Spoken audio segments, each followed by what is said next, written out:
Hello, I'm Dane, and this is Dane Explains.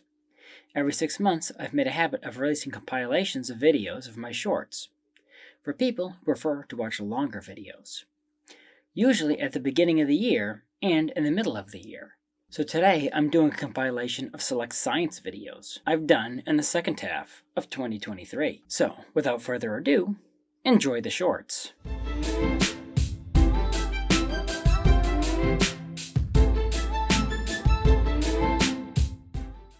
How could life survive in an environment that's hot enough to melt lead? The answer is, it doesn't have to.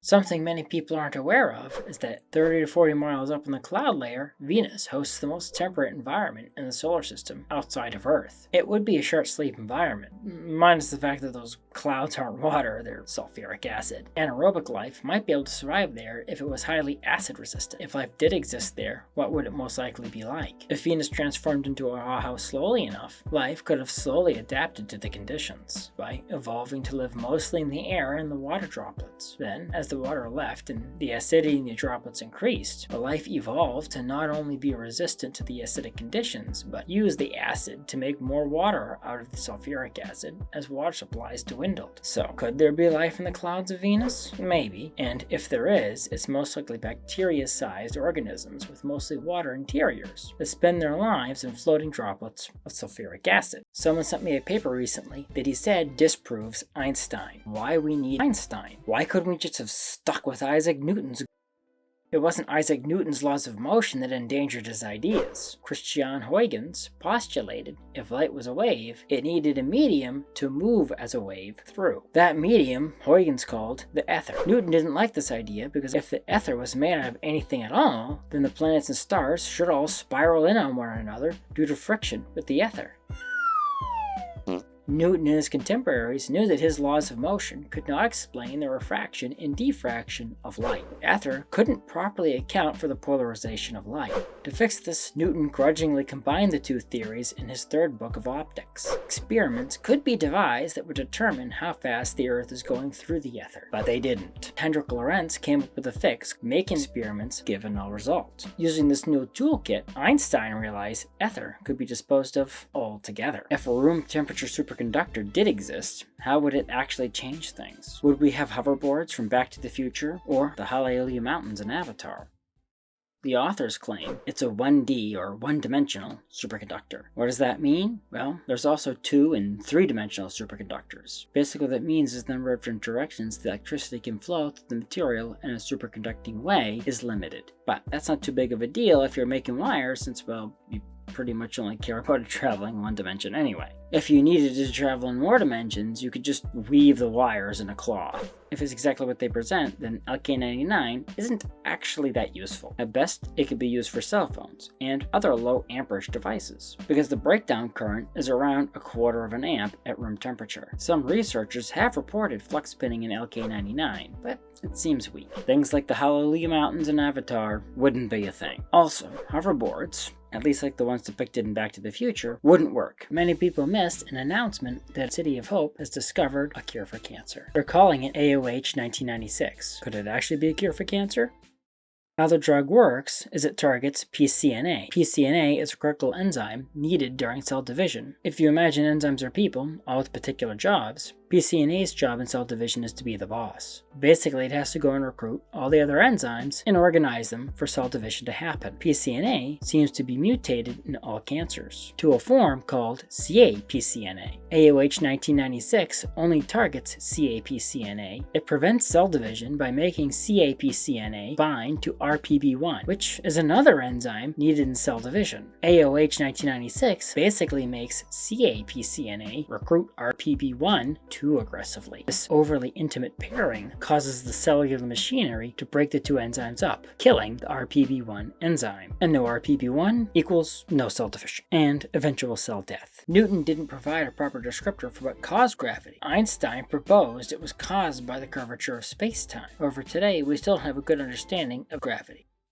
If fundamental forces were school kids, gravity would be the odd one out, like way out on Pluto out, because it's so much weaker than all the other forces. Think about how a tiny fridge magnet can easily defeat the gravitational attraction of the Earth. Also, unlike the other forces, we have yet to find any exchange particle to mediate the gravitational force. Einstein proposed that space and time were one thing, adding time to space as if it were another spatial dimension. Gravitational fields change that vector by warping space-time. Many modern string and brane theories predict gravitons. There are many issues with these particle views of gravity, but the biggest one is they're virtually undetectable. Gravity is so much weaker, you need to construct a physically impossible detector to detect a graviton. So where does that put us? Well, Einstein's theory of general relativity is still the most accurate theory of gravity we have. If a tree falls in the forest, does it rot away? Yes, of course, but it wasn't always that way. Why does it wood decay?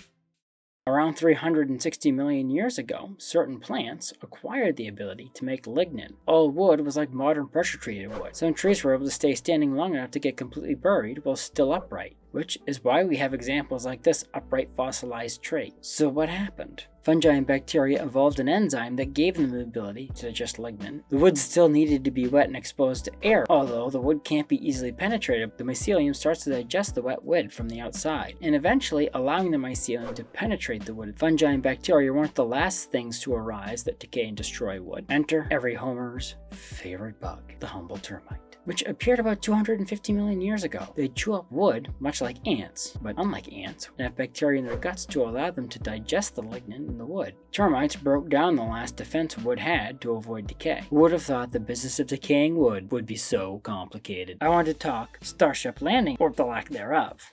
The Falcon 9 booster lands with legs. Starships and its boosters will literally be plucked out of the air using giant arms SpaceX calls chopsticks. They intend to try to catch them using pins and holes that look something like a trailer coupler on a truck. Even when considering the mature Falcon 9 landing system, you can see the booster seldom hits the bullseye when it comes to the landing accuracy. Starships in the booster should be a bit better off since they will be able to hover, but the tolerance is also way smaller and the momentum and force of the vehicles way higher.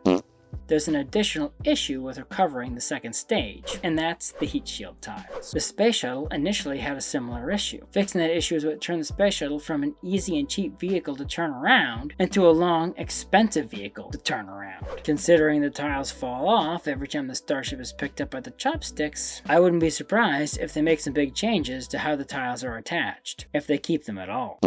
Why do we have to deal with this? More specifically, what causes the seasons to change? It's probably more complicated than you think. In elementary school, many of us naively believe that the seasons are caused by the distance of the sun to the Earth. Surprise, surprise. At least for us in the northern hemisphere, it turns out the Earth is closer to the sun during the winter. Of course, the biggest reason for the seasonal changes is the 23.4 degree tilt in the Earth's axis. The more hours of sunshine during the summer gives the sun more time to warm things up. The tilt towards the sun changes the angle the rays of the sun hit the Earth at, increasing its overall intensity. If you spread the same amount of light over a larger area, you will get less heating per square foot. There's a lot more to it than that. Most of the land on the Earth is in the northern hemisphere. Water acts as a temperature moderator. So, the southern hemisphere has a seasonal variation of about 7 degrees Celsius, compared to the northern hemisphere's 14 degrees Celsius. This map is the new hardiest zone map released by the USDA to help farmers figure out the things they're able to grow. What I think is interesting is how it's different from this map. Each map is about 30 years apart, 1960, 1990, and 2020. They take the average annual minimum temperature for the previous 30 years. Let's take a look at New England. Between the 1960 and 1990 maps, there's a small amount of warming overall. However, look at what happens when we jump to the new map. The zones move northward and into higher elevations. It's worth noting the temperatures for the southeast dropped between the 1960 map and the 1990 map, and is up only about a quarter of a zone hotter in the newest map than it was in the 1960 map. The USDA released one of these maps back in 2012. That shows there's been a significant amount of northward movement of the growing zones in the last 10 years. So the climate has warmed up a little, but more importantly, it has gotten much more mild, at least on the colder end of things. If you like my shorts, I try to release a new one every week, a few days before the long-form video goes up. usually Sunday nights, with the exception of this week and next week, of course. Making a short compilation of shorts might be a tad challenging. With that being said, thank you for watching, and until next time, have a great week.